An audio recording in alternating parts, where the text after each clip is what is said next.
Dr. Gray Hills came a long distance to speak. I can speak to you all anytime, and he's a star in his field, and I wanted to give him his due. So I didn't pressure him. The computers, the subjects that we're going to talk about today are commonplace to fulfilling a lot of the needs and goals that you should have for your office, and from a business standpoint as well as from a clinical standpoint. So they really are a bridge to your future. This particular bridge is, of course, the Golden Gate in San Francisco. I took this last Christmas, and that is the meeting that Dr. Pranikoff was elected to the line office of Alpha Omega. He's going to be the president. Here in the state of Florida, we're very fortunate to have a very active Alpha Omega chapter, and we have a lot of experienced dentists that give a lot of their time across the board in dentistry, not just Alpha Omega. And here at the school, you're very fortunate to have individuals from the Florida Dental Association, individuals that will come in and talk. Look at just some of the people that are here today. Dr. Gray Hills is affiliated through his committee. We've got Dr. Kahn, who is Council of Association Affairs, council person. Dr. Pranikoff's on Council of Dental Care, and myself from the Council of Communications, and the chair, and also the chair of the Task Force of Continuing Dental Education. So I wear many hats in making this presentation, and that's why I'm privy to a lot of the material, because I speak on a lot of different levels. So here we are with the internet, and how is it going to impact your clinical care?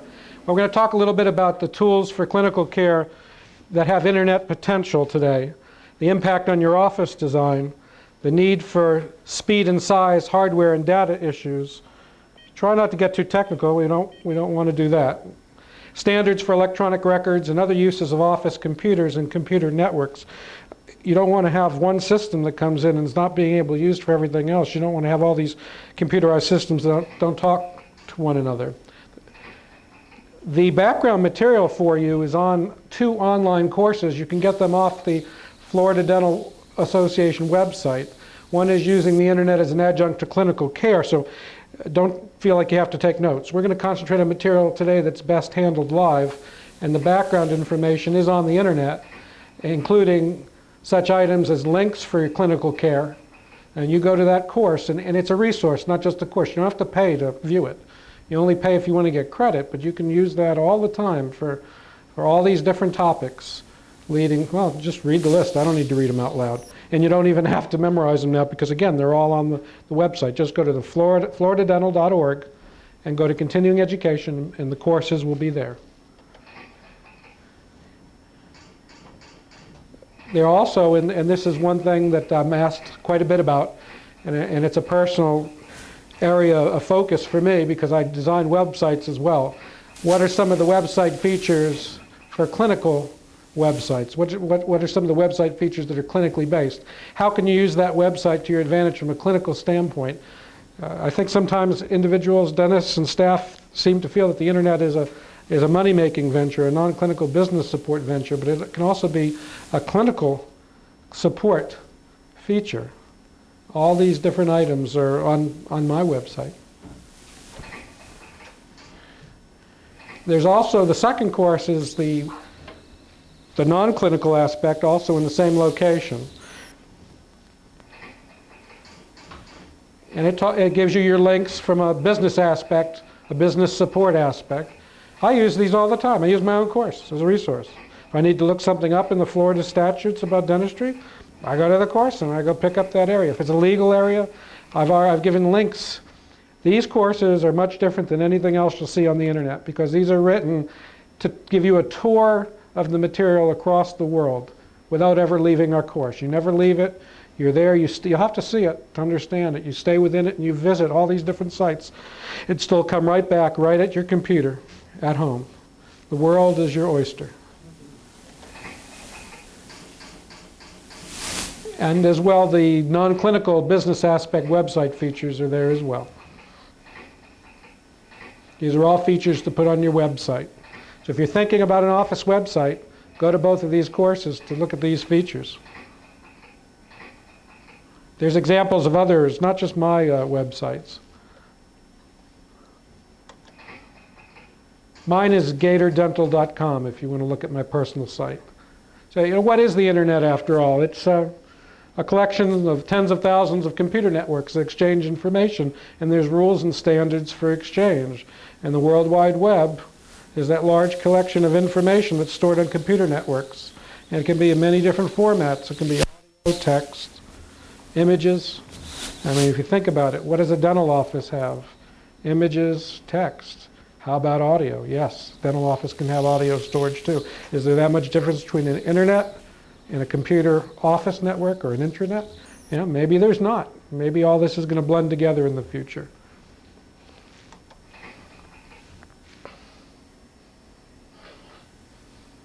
So what does the public use this for? I mean, are they going to go and be searching for information about dentistry? They will. They won't always find reliable sources. You never know what they're going to find. They may find all that amalgam supposed facts that have poisoned your system. You know, just because it's there doesn't mean it's true. You have the same challenge as health practitioners. If you're going to be doing research on the internet, where are you going to get reliable information from?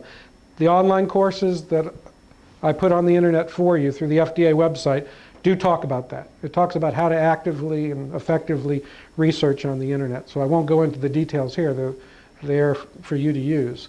An excellent source here in Florida, this is our brand new Florida Dental Association website, just launched within the last few months. And it's got sections for just about everything you need to know about dentistry in Florida. And if it's a dentist from another state that's asking you questions about dentistry in Florida, give them the website address. They're welcome to come take a look. Also for the public. And aside from the Florida Dental Association site, the American Dental Association's got an absolutely wonderful site. And this is the site map. This is the page you go to that outlines all the different areas on the ADA website.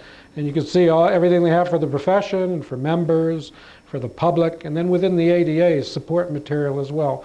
Many of the slides you're going to see in this presentation, the research began right here on the ADA website. And here's the search feature that I used to locate the information I was looking for. There may be a slide or two that actually shows a search in progress. So these are actual pages. These are right from the internet. Rather than be on live right now, which takes quite a bit of time and probably be hard on your eyes to see pages, I've captured an actual image and shown it to you right here. So this is your bibliography. There's your location right there.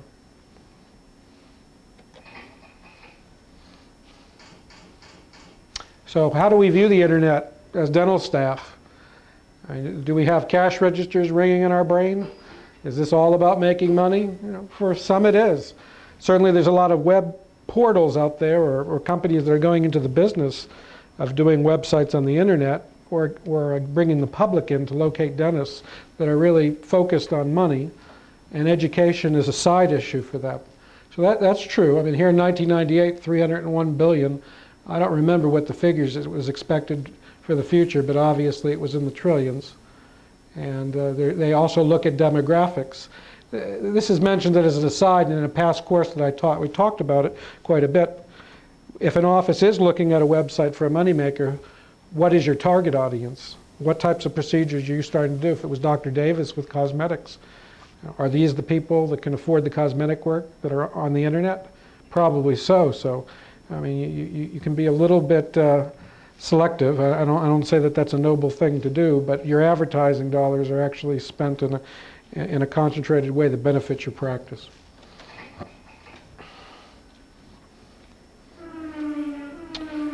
So sometimes we're thinking about these being modern marketing techniques.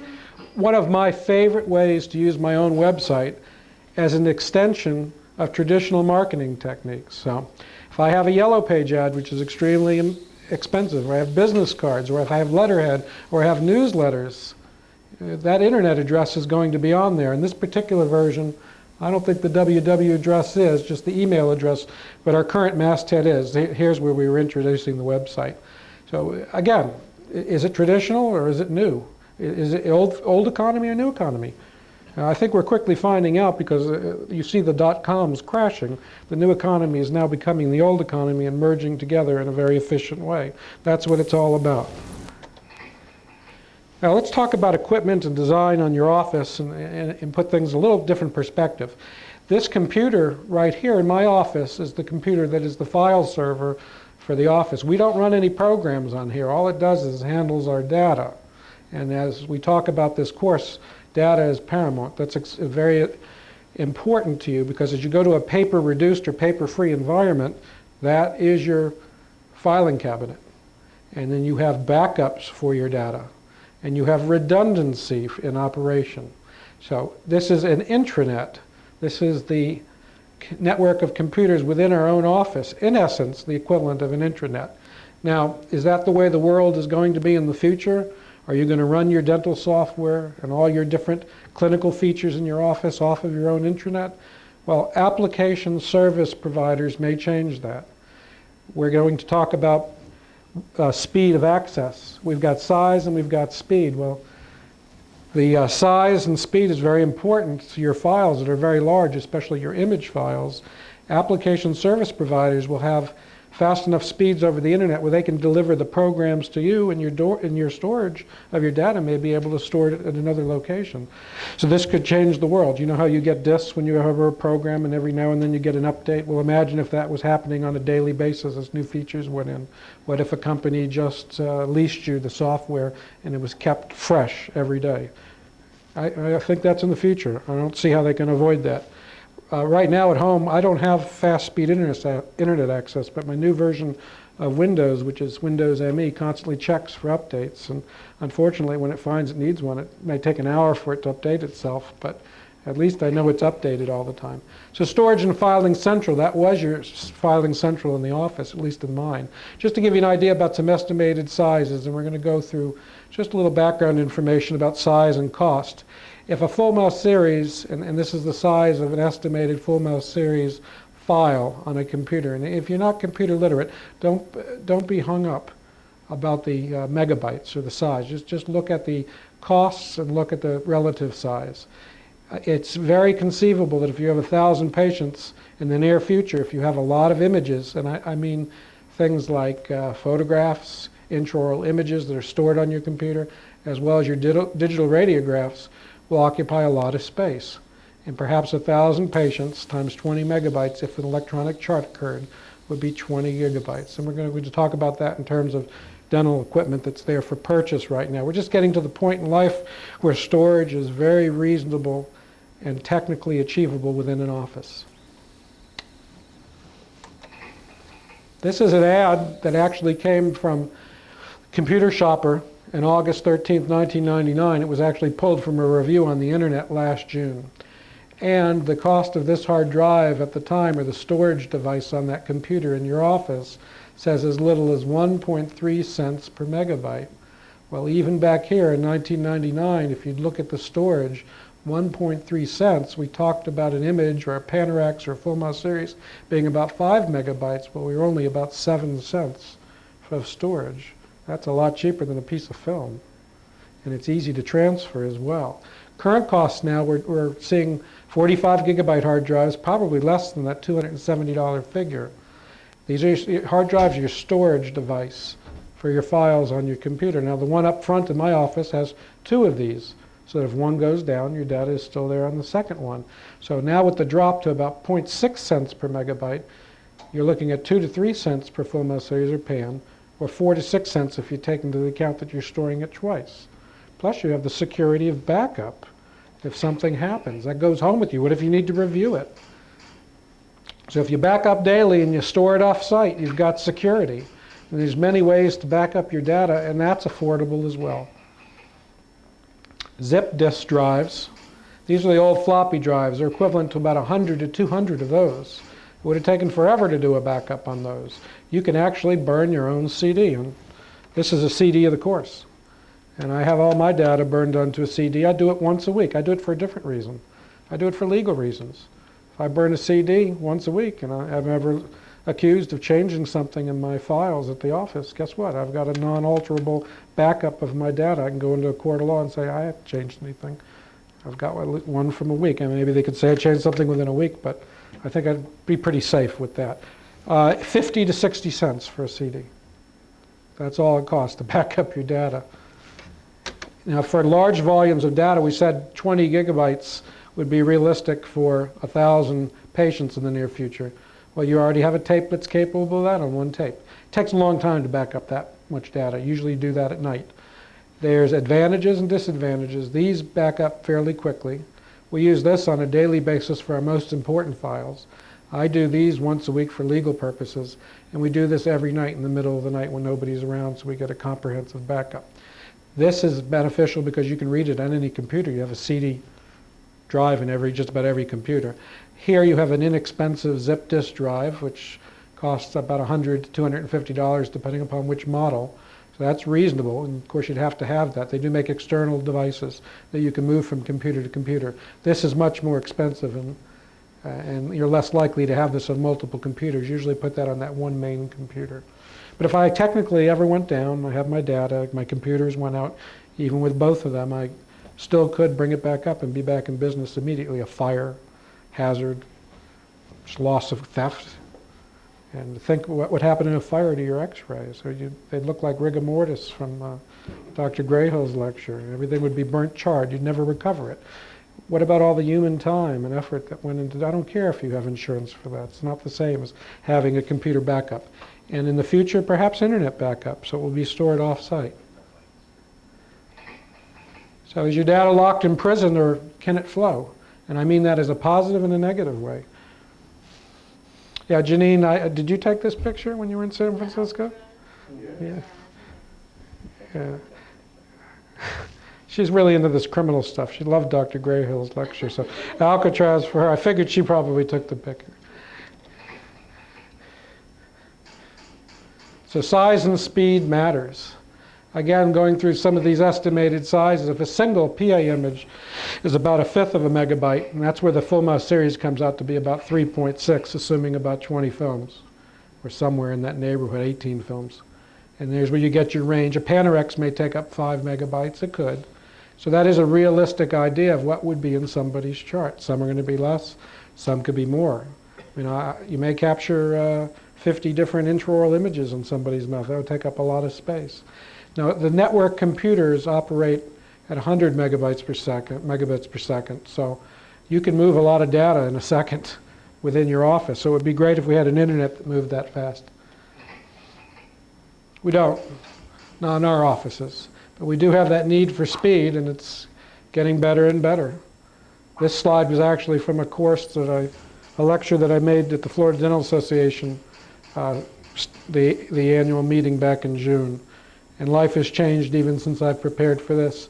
You really see ads all over the place now for DSL or telephone high-speed access and cable modems. At the time, it was just starting to enter the Gainesville market. Jacksonville has had it for a while. Right. It's wonderful. Yeah, I know Dr. Davis just recently went to it. I remember you saying hallelujah when you sent me an email that you finally had it. So this is something we're focused on. If the Democrats probably claim that this is their invention, right? But this is very important. This is your information superhighway that Vice President Gore refers to often.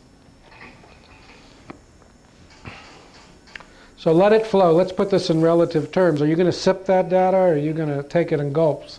Well, if you can imagine that a telephone modem is like a single straw, and a cable modem is like a piece of PVC pipe, and you can fit 50 in one, you're going to drink a lot faster if you have a nice big conduit to drink out of. So.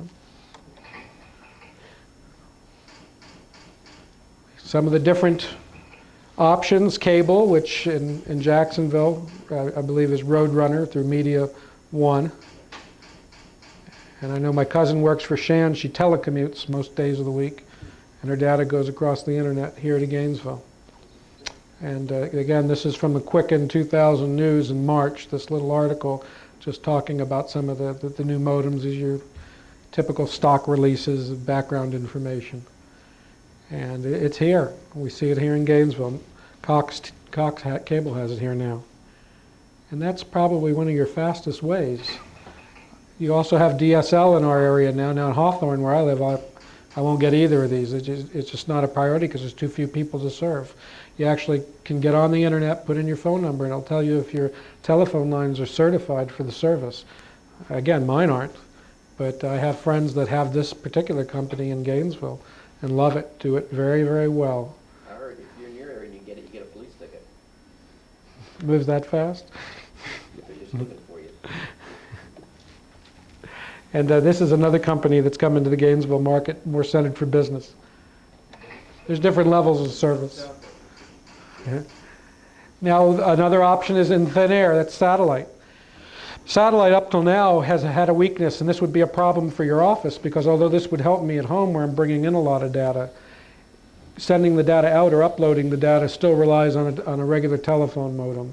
So if I have to send out a Panorex to another dentist, it's going to take at 5 megabytes, it might take me half an hour to send out, or more to send out an image. I can't do that during the day and tie up a phone line. They are starting to come out now with a bi-directional satellite system. Won't be as fast as cable or DSL, but at least for the individuals like myself that are out in the country, it would help. I beta test software, and I had to turn down testing some of the features because I don't have broadband access. So you got to move it, and it's all relative. Again, that telephone modem's slow. DSL's picking up. Cable modems pick it up even more. When you're getting up to 10% of what your in-office computer network does, well, at least it's commendable. At least it becomes plausible. One problem that you must realize that if you're online all the time with some of these high-speed broadband accesses, your computer's open to the outside world continuously, and you've got to protect yourself, and you need a firewall program. With a telephone modem, you sign on, do your business, sign off, and no one can get into your computer. Security is still an issue, but how much data are they going to move across on a slow modem? I mean, they may take some important things out, but we're talking about clinical data here. You don't want somebody coming in and taking over control of your computer or reading that data, so protect yourself. And it really does happen. I get pings all the time. My firewall notifies me when somebody's trying to get in to my computer. Unbelievable. They get in if it's off. No, if it's off. If it's off. Well, you can sign off. I mean, if but then again, if you want to call in from home and access your data at night, you're not going to leave your computer off. So if you're worried about access to your data, you're going to have it on. So you need to have a way. What about e-business? Now, you've got this beautiful, expensive computer network in your office. Many of you have it at the front desk. What do you use it for? Do you really use it to its full capabilities? Here's a list, and again, this is in the courses, but it's just a list. And I'll just give you a few, because this is really a clinical course. But one example that's something we've done in the last year that we love is electronic billing. We send our billing out over the modem, over the internet, and the billing service, it costs us about 55 cents per claim. That's everything, envelope, postage, the whole works. Very professional statement goes out. We used to spend 2 days at least just going through billing once a month. Now we can send it in electronically once a week and age it. So we're not waiting an extra 30 days to get paid. And it's paid for the computer system by itself. Electronic submission for insurance purposes. We take Medicaid in our office. If it wasn't for electronic submission and electronic verification of benefits, we could never take Medicaid in our office. As it is, we just do it as a public service for a few schools, but this makes it possible. Electronic tax deposits, ordering, scheduling, these are things that are possible. Progress notes are possible. Prescriptions, we'll talk a little bit about that. And again, down the line, not to go through every one, but these have all the potential for internet enhancement. So what about this design? Most of you have computers already. A great percentage of dental offices in the country already have computers used at the front desk. This is our check-in area.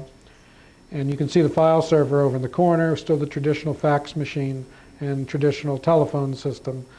She's got the schedule on the computer. This is Mary working at the front desk, her laser printer, and her computer's under the desk here. Very clean, neat arrangement. Very infrequently we see charts. We still do paper charts. They're ready to be filed away. We're going to move towards a more paper-free environment in the near future. Probably the biggest clutter is the stuff that's waiting to go out to the lab. We can't send that out by the internet yet. It's a nice, neat operation, leaves a great impression on your patients, and perception is keen.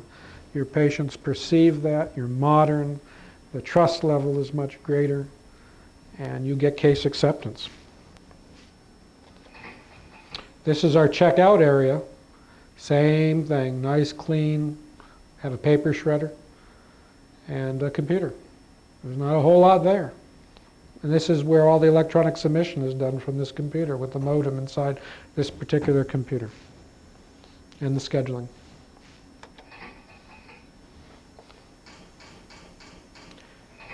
Now this was my first treatment rooms. The most modern thing about it at the time, this looked like R2-D2 from Star Wars. So, I don't even remember the unit itself or the chair. I remember bringing this chair home thinking it was going to be neat to have a dental chair at home, and I got it through the front door and the hydraulic line broke and got all over the carpet. My wife killed me. But this was my first two dental operatories, and we certainly would have a difficult time practicing in a room like that with computers. Air abrasion notwithstanding. Dr. Grayhill's lecture. So what tools have internet potential in our operatories? This is all in the courses that are online. Electronic progress notes, a lot of these things make sense to you. And they have internet potential because you can move the data and information across the internet. I mean, things as simple as material safety data sheets. We've got books and books of them in the office.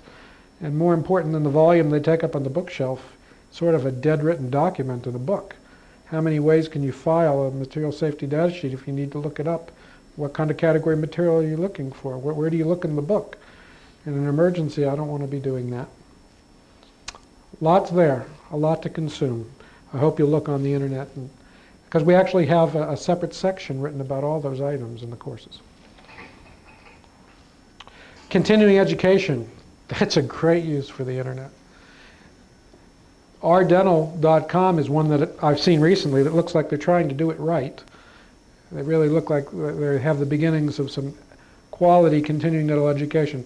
The only thing that concerns me a little bit is that these are becoming web portals or entry points for consumers and dentists, and sometimes they're trying to do everything for everyone. I'd love to see a site that just did continuing dental education, and I hope we have one here that we're doing at the Florida Dental Association. This is cdeonline.org, continuingdentaleducationonline.org. And if you go to this particular site, which is just recently up within the last few weeks, my two courses are also on this site, and hopefully we'll have some more in the future. We're in the process of developing liaisons with other professionals that can do courses and get them on the course. Yes, yes, yes. Question for you. What's the goal of ourdental.com? Starting to see advertisements for that all over. Can you explain what the goal is? I guess it depends which advertisement you're looking at. The question is what's the purpose? They're trying to be everything to everyone, consumers or dentists. Your support. When you have information about dental materials you need, go to ourdental.com. If you have continuing education that you need, go to ourdental.com. If you're a consumer and you need to find a dentist, go to ourdental.com. If you're a dentist and want to have a website designed, you can start your search there for that information. My concern is that you're having educators producing information, and you're also having advertisements along with those particular courses, and that sets up the potential for a little bit of altered fact or presentation. Not saying that it exists, but that's always a concern. Now maybe that's the only way these things make money, but I've seen those same ads, and when I see the ads in the magazines that don't explain it well, it reminds me of last year what happened during the Super Bowl when all these .coms took these ads that made no sense and spent lots of money on them. And then the companies folded. So I'm assuming they're well funded. I don't really know anything about the company. I don't have any relationship with them. But I thought it was commendable. And you can actually go to their site and you can see a sample CE course. And it looks pretty impressive. Now I've written some CE courses online. Mine are still mostly text-based with a little bit of animations or like the moving spider across the screen that you saw here. But I mean, they go in and they have videos. Now I haven't seen an actual course. I don't think it's so noble to take a videotape and just put it on the internet and convert it into a web course. I don't think that offers anything really new. But what they've done is they've had an interface that they've designed that allows you to not only look at that videotape, they break it into different segments that you can go through, and then you can look up materials that are related and manufacturers that are related to that. Again, I mean, I do a Chamber of Commerce website. I give every business a listing. You know, the only ones that get more extensive listing are ones that pay for it. So, I mean, what materials are you going to get to look at on these sites? Are they really every material that's in your best interest or a practitioner? Or are these just the materials that are willing to have the money spent for by the companies to advertise their wares? And that is a potential problem. So, Did that answer your question Yes, at very all? much so. Integration, why would you differentiate that? If you've got a computer in your office and then you come in the operatory with another computer system, say you have a intraoral camera that has its own computer software and needs its own computer, and then you also have a digital radiography program that needs its own computer and its own software. And then you have your practice management software. Maybe it's for periodontal probing. You like one particular program that you're tied to. And all of a sudden you've got 3 different programs in one room. It's hard enough to fit things in a treatment room. You really need to consider integration. So there are plenty of articles out there. And just to give an example, integration should include front desk, like billing, and back desk, and operatories, like digital radiography. They should be able to bring up those x-rays too. What if they want to send in an insurance submission and want an x-ray? If you don't, you're going to have an equipment graveyard. This is one of my graveyards. I've moved it to my house. The sad thing is these computers all still work. They just don't have any functionality left to them. I have computers going all the way back to 1987 that still work. And we've got about 12 in service between the house and the office that work, that are being used. And you've got to throw in another dozen that don't, that work but that don't have any usefulness. What's modern and what's outdated? I used to think this was the cat's meow to have a computer-generated schedule. Here you are, you have that computer-generated schedule that you saw everybody looking at the front desk, and you print out a piece of paper, and the minute you print it out, that schedule is outdated. So there were no computers in the treatment rooms. So look at all the crossouts, and look at all the little notes. And I guarantee you at the beginning of the day, that schedule is a lot different in here where there's nobody scheduled, because I'm not going to sit in my office and do nothing. We do get a lot of phone calls. We're very efficient because of our computer scheduling. But this, although modern, is getting to be outdated. And as you'll see a little later, we look at our schedules on the fly in our treatment rooms. We've gotten to the point now where we just print this for our morning huddle. We talk about our patients every morning, and then after that we look at the computer schedule the rest of the day. You check patients in when they're on the computer screen. You can see the status of their appointments. So much to see. Well, you get EOBs all the time. This EOB was actually taken from one of my patients' electronic records. When we get our explanation of benefits, your EOB, we scan it, and we scan it not into a separate system, but right into the patient's chart. So when I look up any images for my patients on my software system, we're so integrated that we can look at insurance documents, laboratory documents, digital x-rays, intraoral images, all from the patient's chart. We don't have to go all over the office looking for them. And of course, if there's ever a question, we've got that. That's one of the new features that our software has just added. And you can schedule comfortably. I think too comfortably. This is one of my dental assistants monitoring the schedule. You can see she's putting a lot of mental energy in it. But I asked her to pose for this picture. So. But this gives you an idea of one of the operatories and how neat it could actually look. I have a tendency to be, I don't like to be the first person in technology. I don't like to be the last. But I like to do it as the best way possible, and I'll wait till the technology is available. So in my treatment rooms, I've got a cart. I decided to go with a cart in front of the patient, and I didn't do flat screen monitors. I've got 19-inch monitors that they're kind of shallow. They're not real big and deep and bulky. And I thought that was the best combination for my patients to see things. And everything in my operatory centers around the computer that's in that room, whether it be intraoral imaging, whether it be the upcoming digital radiography, which I'm about to go into in January. And the reason why I waited, I was waiting for total integration. Not a separate program that ran on the same computer. But our software company actually has taken their digital x-ray code, or the part of the program, and integrated it totally. So now that if I open up a digital radiograph, or I open up an intraoral photograph, or I open up an electronic insurance benefit and I want to modify that file, it uses the same techniques for doing it. My staff doesn't have to learn different software. Everything is standardized. Standards are very important. I dream of standards every night when I go to bed. Okay? That's my motto. I dream of standards. And I have a high standard. An enhanced operatory. This is one that's got a scanner. We have we scan Panorexes into here. It's impractical to scan periapical films. It'll take forever. But we have a virtual desktop here, a clinical desktop. And we have printers in many of our rooms. This happens to be a photographic printer that I know Dr. Grayhill sent me a photograph of myself and Dr. Rosenthal, the aesthetic dentist who was speaking in Gainesville. So I printed it out on here. It looks like a regular photograph. And Larry's a great guy, Dr. Rosenthal, and he treats all the stars in New York. So what do you give somebody as a thank you? I'm going to send him a photograph of the two of us with saying, "You were a hit in Gainesville, Dr. Garlitz." And maybe hang that on his wall. I don't know what else to get him. He's got everything. An autographed model. But that's what the patients see. And if you don't think that that instills confidence in your clinical abilities, you're missing something, because it does. This impresses them. And what impresses them more is not what I do, but what my hygienists do. So what do we have in my operatory? We have clinical charting. This is the output from a screen. This isn't the actual screen itself, but this is a printed report of a clinical chart from a patient.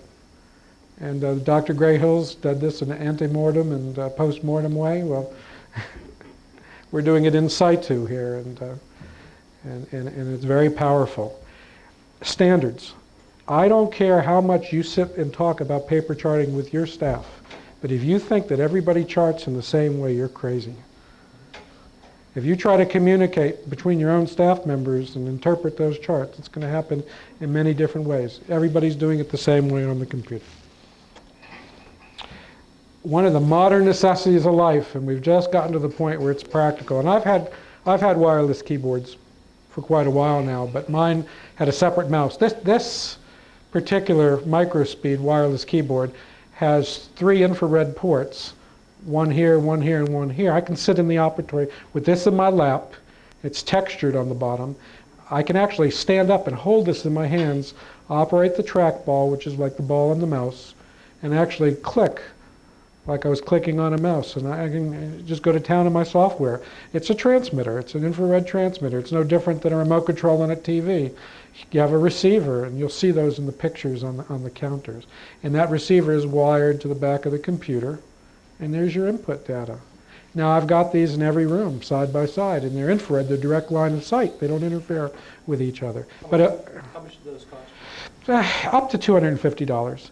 Now, if I take this one, I've got 5 rooms side by side. I can actually take this particular transmitter and walk into each room with it, and it works in every room. Okay? If I drop one and breaks it, I've got another one. I actually keep an extra one in my office. I've got 6, even though I only have 5 operatories. And you better have something at your doctor's office, at your desk. We have 2 doctors in our office, and we have a computer for each one. Here I've got my clinical information. I'm not looking for a chart. If I need to look something up about a patient, it's there. I also have access to that. There's that picture of Dr. Rosenthal. I haven't signed it yet. See those pens right there, the silver and gold? I think my daughter, Janine, went with me, and we bought those in Walmart, yeah. We're looking for just the right pen to give it the just class of high. This particular little computer is a pen holder. It made an appearance in my last course at the state dental meeting on miniaturization. I assure you that's not a miniaturized computer. So here we've got the standard wired mouse and keyboard, and we're ready to go. An enhanced hygiene operatory. What do I mean by enhanced hygiene operatory? And I alluded to the fact that my patients are most impressed with what goes on in hygiene. Well, this is we have 2 hygiene operatories, and this is one. You're going to see the other one in just a second. This one's got a printer in it. They both do, actually. And both my hygienists have intraoral cameras, because we don't have the one in here right now, but they do both have them. And the enhanced aspects to this is you probe orally. I don't know what Dr. Grayhill's was probing. He probed everything, but I don't know if he probed orally. But at least with a toothbrush. I don't know what he uses toothbrushes for. I have a little more conventional approach to what I do in the office. Hey, I didn't do it. You were still stimulated by it. This is my dental chair. And in the back of my dental chair, wireless microphones really aren't there. We have something called a noise canceling technology in the microphone so that you get voice recognition. So what we have here is a little plug. Then I took the back of the chair off, and I wired a little plug right into the back of the chair, and I ran the cable down the base of the chair, and it plugs into the computer. So So all we have to do is plug a microphone back there. When they talk into that microphone, it does our probe readings, and guess what the speakers are for? It talks back to us to acknowledge the fact that the probe readings were correctly entered, and you end up getting a nice chart. What's the software? I use EagleSoft, and I think Patterson handles that now, but there's many other software companies that are doing some of the same solutions. So I don't want you to think I'm just endorsing the company. Dr. Grayhills is an EagleSoft user, and so is Dr. Pranikoff. And I'm on the advisory council, so I see a lot of the new developments and help advise on what we'd like to see. But if you see the green measurements and the red measurements, these are areas of improvement, the green, and areas of worsening that are red. And you talk about a patient looking at that, you think that's impressive to a patient? They've heard the voice recording, they've seen the periodontal probing, they hear the computer talking back and giving the numbers. And then all of a sudden you have a chart that compares over time what's going on graphically. This particular patient's got a perio problem going on right here, guys, in the lower left-hand quadrant. Look at the change right here. They really relate to this. They have an understanding of what's going on. You can talk to your blue in the face about bone loss, but if you can't show them something graphically, they're not going to understand it. What about radiography? Well, again, digitization can occur in many different forms. These are just scanned images because we don't have direct sensor input right now, which is what I'm planning on having, and we'll talk about that a little more in a second. And then I've taken that scanned image and reversed it and colorized it just to show what's possible with different views. And again, here's that area that we saw. And I don't know, when I reversed it, I thought I'd see this big defect here, but then I also see this line coming up here. And it makes me feel a little less secure that you can show a patient something. I mean, there's plenty of people that use their intraoral cameras and say, see this? You need a crown. It doesn't mean they really need a crown. It's just, they're trusting your judgment still. So if you're going to use diagnostic data fully, you still want to be very critical. I don't use it as a sales technique. I use it as a diagnostic technique. The panoramic brings to view some of your options because you've got this big behemoth in your hallway here called the Panorex, and you can scan that image into your computer, and once I do that, it becomes part of my patient record, and then I can do all kinds of enhancements or different views to it. I can sure see sinuses pretty well when I look at that image. Or you can retrofit the Panorex to have a direct sensor, one that will read directly into a computer. So you take the image and pops up on your computer screen. And that's like a CCD or charge coupled device, that type of a sensor. Another option is to have a plate that's sensitive. It would be a plate that substitutes for film. It's exposed to radiation. It records that information, is fed into a reader that's hooked to a computer, and then it shows up on your computer screen. The disadvantages, especially in a full mouth series, this is more like taking films. This is Denoptics is one of them, I believe. There's other products on the market, but it's more like taking a conventional X-ray because you still got to expose your 18 films or however many you use in a full mouth series. Then you have to load them into this scanning device, which then loads it into the computer. Then it shows up on your screen. Well, if you have a direct sensor that takes the place of film, then as soon as you expose that radiograph, boom, it goes right into the computer immediately. Quick question, on this notice, by being able to directly scan it into the computer, can it also do the same thing for supplementary films? Well, if you're doing, we're not talking about the electronic sensing devices, but you're just talking about taking a film and putting it on a flatbed scanner. You can scan any film. What you need is a transparency adapter, something that's capable of having the light shine through the X-ray, but they're easy to accommodate on a scanner. Scanners have gotten very inexpensive. Because I've seen some panoramic systems not much different than this that will also, it'll take a panoramic, it'll also take the supplementrics, the AP films, the supplemental vertex films. Electronically without film? No, I've just seen it just with film. I was just wondering. Well, I'm a general dentist, so I don't do anything that really requires that type of film. Although, if I had a TMJ subspecialty, or that was one of my great joys in dentistry, I would feel the need to buy one. But I'm sure they must be. But if you're just scanning a film, you're scanning a film. What are you using? You're using a standard scanner Yes. And what do you need for that? A native transparency adapter. What it is you've got a flatbed scanner, and it's got a lid on it that has a bulb in it that's in sync with the scanner, and it just plugs into the top and it replaces the lid. They're starting, I don't know if you saw earlier, there was a scanner at the front desk where Mary was sitting, and it was next to the left in the server picture. It really wasn't attached to the server. That was a very inexpensive $149 scanner. It has a 4 by 5 inch scanning area built into it. So you can take up to 6 PA films and scan them and go right into your electronic record. Again, when I'm taking a direct sensor image, if I'm taking 18 PAs, and it'll make more sense in a second when I show you my clinical chart. And if I forget, when I show you the clinical chart in relation to images, let me show you what it would do in terms of how powerful when you have a truly integrated X-rays, because until I show you that, it's going to be confusing to try to explain it now. Where did you get your transparency adapter? I bought mine over the internet. How much are they? I think I spent about $450 for the scanner and the transparency adapter, for the one that reads a whole Panorex. It's like about an 8 by 11. Will it scan slides? Yes. I mean regular photographic slides? Yes. And it's a regular scanner as well. This was a very interesting article that was actually emailed to me to be included in my course material. I periodically review my courses online. And when you go to my courses online, you'll see that I actually publish the date that each one of the pages was last updated, because I want the user, I never see this on the internet, but I think it's criminal that if you're not shown the date of that information, especially if it's educationally based, you should know when that page was last updated so you have an idea if that's current information. So I get articles sent to me, and this was one that was sent by the council of the Florida Dental Association. It was written by Newt Gingrich, The High-Tech Cure for Medical Mistakes, in the Washington Post.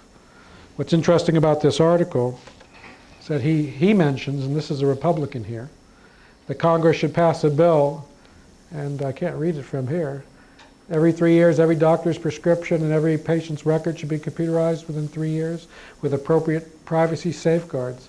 Here's a Republican saying that they want government dictation. So they feel it's that important to saving lives. Again, you have to have standards to exchange these things across the internet before you can have a computerized record. But if he thinks it's that important, it must be pretty important. Of course, he's probably earning money for somebody now as a lobbyist. What about electronic prescriptions? This is an actual printout of a computer-generated prescription. And rather than print it to the printer, I just printed it to the computer screen so you could see what it looked like. This is a new feature in this particular software, an enhanced feature. What about lab scripts? The same thing, lab tracking. Okay. And you can do them on the computer too with this particular software. With this new, you probably got that new version in the mail, because I just got mine the other day. The regular release, not the test versions I was using. Because like it's no longer necessary to use the state of Florida ones. I still attach the state of Florida to it, because I think by law you probably would have to use the state of Florida versions, but I don't have, I just staple it to it. Plus it tracks the case for when it's due from the lab. Fantastic. You can check it in when it comes rather than being redundant. The nice thing about e-prescribing, although we're not standardized here for sending it into pharmacies on the internet, but at least within your office you're standardized. You already have your prescriptions entered and the signature entered, instructions entered, and the patient gets an instruction, and then you can track those prescriptions. So if somebody calls in, you automatically know if they have a drug problem because you're looking at their drug history. And then you can also get reports. I mean, I've never been accused of over-prescribing medications, but here is the proof. Everything you ever prescribed is there. So very powerful. Maybe we'll get to that point where exchanging those to the pharmacies like Newt Gingrich suggested, over the internet. It certainly would cut down on mistakes. I know they can't read my writing, so at least my printed prescription is a help. I hope I'm reading what I sign. You can get lazy working on the computer. This is where I said we're talking about images and individual dental x-rays. Well, here's my clinical charting on the computer. These are my images on the computer. What I have in my software, it's so well integrated that on the chart itself, whenever there's any image associated with a tooth, a little indicator shows up on the tooth number. And if I right-click on, I can bring up anything that was ever imaged on that tooth, whether it be a digital x-ray or an image. These were attached to the lower teeth because these were implants on a particular patient with the lower arch. But it would give me a list of everything to bring up. If I had digital x-rays on these particular teeth of the implants, they would have come up as well for me to change and review. And that's what I mean by being truly integrated, because the tools for viewing those and changing those and saving those are common to the software. You're not reaching out into another software program and basically running another software program that only talks to your software by the patient's name being in common. This is all within that patient's true electronic chart, a truly detailed electronic chart. Granted, based upon that software manufacturer's standards. So you can't just send it to somebody else that had, not in this format, another user. You have to have some kind of standards for that. And of course, we have the intraoral camera. I was asked about this earlier today. What do we do for intraoral imaging? Well, this was bought as part of a cart system for about $8,000, and it sat in my office doing nothing because it was hooked up to a printer, and the memory was actually in the printer. You would print out an image, and when you shut the printer off, it was gone. Poof. It wasn't kept except in a hard copy mode. Well, especially I had to take the cart from room to room. And I've been in offices where they have 2 of these carts, plus they have one for digital radiography, plus they have one for periodontal probing. And there's carts going all over the office. It's a disaster.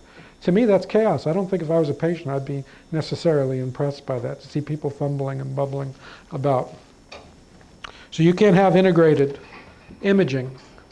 And in this particular software, EagleSoft, what they've got now is they've got code affiliation with SHIC, where the code from SHIC is written right into the software. So you don't use SHIC software. All you do is you hook up the sensor to the computer. Boom, it's right into your patient's electronic record when you take the image. Nothing else necessary. So how is this accomplished? Since we don't have the card anymore, we have an S-video cable which hooks up to the back of the camera. That goes and is hooked up to the back of the computer, which has a capture device within a card within the computer, and boom, it's compatible with the software manufacturer, and there it goes. You saw the voice? Well, in my particular software, when I do intraoral imaging, I don't use a foot pedal. I use voice control. I say freeze, and it freezes the image. I say save, it saves the image. God forbid a cop should come in, I'm yelling freeze, and they think there's a robbery. You know, I don't know what Larry would do if he came in my office. I'd be in trouble if he was packing it. Did you pack something with you? I go on these trips every year with some sheriff's deputies. You're invited because you're in law enforcement. I'm honorary because I'm the designated driver. We go to the Senior Bowl, and I'll be going in January this year to Mobile, Alabama. You guys are scary. You know how to have a good time because it's so stressful. You got to blow off that stress. You just can't carry a weapon when that happens. But well, they carry weapons. Nobody, especially some of these guys are U.S. Marshals on the side. One just got back from Kosovo where he did a year. So digital cameras are good as well because you can get a lot better detail versus having an intraoral camera, just in terms of your image. So there's still a place. I was asked that question as well. I don't really use it so much. You can take regular. Dr. Pranikoff alluded to the fact that he likes the regular digital cameras, the regular camera, because then you can go ahead and send that in, and you can still get it back on a disk. It just doesn't come back immediately. And if you're doing things from an educational presentation standpoint, that is a very good point, because then you can get your film or your slides and your computer-based images, and then you don't have to worry about taking the time to put it directly into the computer. But I think everything's going digital. The digital cameras, I don't know at what point they're going to outsell film-based cameras, but I read it in the paper. I don't remember. It's not that far off in the future. So you capture things alive because the picture is very powerful. You've got your befores and then your afters, and patients understand that, and it's an important aspect of educating your patient as to what's possible, convincing them of the importance. Because as we all know, there's a lot of times this is disposable income, and for them to make an appropriate decision, they may need a little more information. And so don't hesitate to show your expertise. These slides are from my website, by the way. I mean, these images are also on my website. So if someone has a question about a partial, or I give examples of crowns. It's one of the ways I use it as a clinical support feature. Not necessarily business support, but of course it is. And show it on the internet. Again, these are all tools that can be used on the internet. Standards for data exchange. This is where I looked for standards of data. It's standards in the internet. And I found there's a ton of them. Even within the ADA, they have a role in electronic transaction standard process. Communication subject. I'm going to go through these very quickly, guys. Standards. There's agencies that are involved in this. Again, they're all talking about standards. We're looking towards a chart, an electronic chart record, and ways to exchange and share data. More agencies. These all came out of searching on the ADA site. What about digital imaging and communications in medicine? What about radiographs? You're going to be able to exchange those as well. I have a friend that's a radiologist in Ponte Vedra, and he doesn't have to go into the hospital to read his images, and that's fine on his system. But what if you want to be able to communicate that to another office? And what about what Newt Gingrich said? He wants an electronic record. Now, if I've got somebody looking for information that I've collected, and I've collected it in an incorrect fashion, who's liable for that collection? There's so many factors that go in here. So it's very important, these decisions. More on the standards. So is this for the birds? This is for the Napa Valley, and I don't know. I don't think so. I think in time it's going to be commonplace. I can't tell you how far that's going to be. I guess it's all driven by profit. It's not. If it was noble and if it was just being done for the patient's interest, I think the technology is there right now to do it. This is a software company that I use, and they gave me permission to use this in the presentation. We said there's no standards right now, but for sharing the actual data. But what standard do we all have? I mean, we all look at web pages.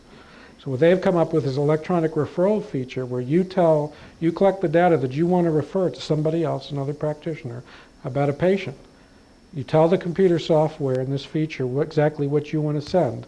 It packages that data, sends it to the company's computers, and they assemble it as a web page, because anybody can view a web page. Then they have the security that the practitioner that you're referring to can then come onto their computer, sign on. I guess they get notified by email. They have a security clearance, a password, and then they can view everything about the patient.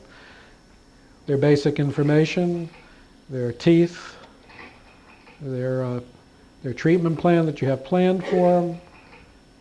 They can see images, whether they be radiographic or video. Their history. So look at that feature. I mean, this is a web page. Every one of those images you just saw slide you just saw is an active button on their web page. Neat feature. I'd love to see us go to direct to standards, but it's going to take a while. We're getting near the end of our lecture. Well, I think everyone knows what Napster is, and maybe I'm a renegade. Maybe I'm just not for profit motives. Maybe I'm just too noble. Maybe I give away too much of my time for free. But I would love to see a world where, just like Napster, although they're changing right now because what they were doing was argumentatively not appropriate, that I'd love to see a world where information was stored all over the world, but we all had access to it when we needed it, no matter whose computer it was on. So with music files, the Napster model was they keep track of where these files are, and you just say where you need it, and you go get it, and it's there for you. Versus one company storing information on their one computer, like the government, and you would have to go onto the government computer to bring up a patient's file. Here it wouldn't matter. If you had a standard that said, these x-rays are here, this clinical chart is here, and this is a way to interpret it, then you could locate it no matter where it was in the world if you had that standard. I don't know if that's possible, if it will ever happen, but again, in a renegade approach, this is what I would do. And what I would do is I would denapsterize the world. We would have dental records at internet speeds, and it would be a new way of thinking, to paraphrase the Napster site. Imagine an application that takes the hassle out of requested dental records, no more phone calls, slow x-ray duplication, guessing about patient medical history. With Denapster, you would locate and download your needed patient records in standardized format from one convenient, easy-to-use interface. See, it doesn't say location, it says interface. Security and patient clearance needed. www.idreamofstandards.com. I actually registered that. Not that I was ever going to make any money off of it, but I figured if I'm lecturing on it and I know how to register it, I'll do it. Maybe Larry will buy it, I don't know. I've always wanted it for two reasons. This. You want to pay for that Now, it website? worries me about Okay. my records being all, available to everybody, but what I think would be really good is for drug abusers, you can say this person is an abuser, they're taking up your time, you can get it immediately that they're a drug abuser. And two, if they owe their last dentist some money, and they can help them out and help them get collects out. I'm not going to say you go pay your other guy. They have two of them and four of them. Well, I don't know if they put business information on there, but I mean, I could see the functional purpose of that, but that'd probably be personal and private. I doubt the patient would authorize that. But this would go beyond dental. I mean, it could be medical. You get the medical history, the hospital records. Not that you want to review all that, but with the patient's permission, if that was allowed. This is a dream. It's not a reality. But where every dental office computer network would be a storage area and resource for files. That's my dream. Call me crazy. Call me different. So I drink Dr. Pepper every now and then. It's okay. I like to be different. So the future, it might be amazing. Hope you like my little animation there. That is one of the pages from the website. This is the approach we have.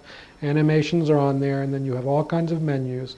And when you're on this site, you can click on any area, and in this window, that area will come up, and then you have navigation within that window, and you can go back to any section of the course with a click of the mouse. If you go out on the internet, you can still come back to your course. You'll be viewing other areas of the world right here on this screen without ever leaving the course. It's a novel way of designing a course. I hope you enjoy it when you look at it. How many patients would you say? Do you generate any new patients from your website? Not a lot. No, I don't use it for that. I have a new... Just curious. I mean, just Could I? I mean, potentially. Word of mouth is very important. I mean, and that way they do it. I do generate emails on my website. Sometimes they come from the Far East. And people think GatorDental.com is the University of Florida for some reason. I wonder where they ever got that idea.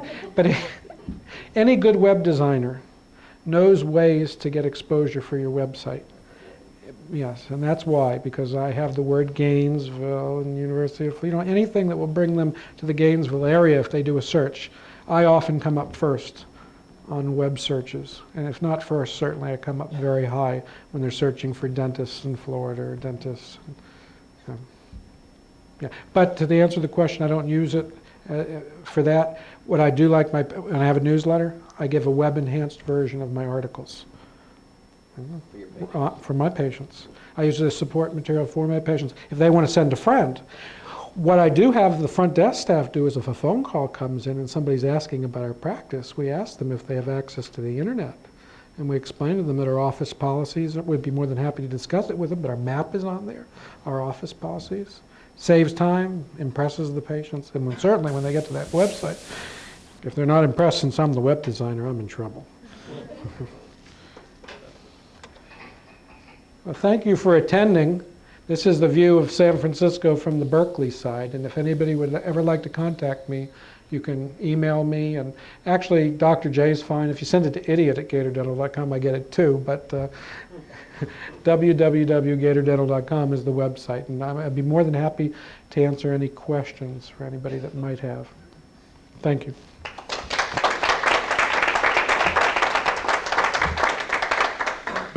Thank you for attending. I've got these continuing education sheets. If you would come up and fill one out, I'll sign it for you for people that need CE credit.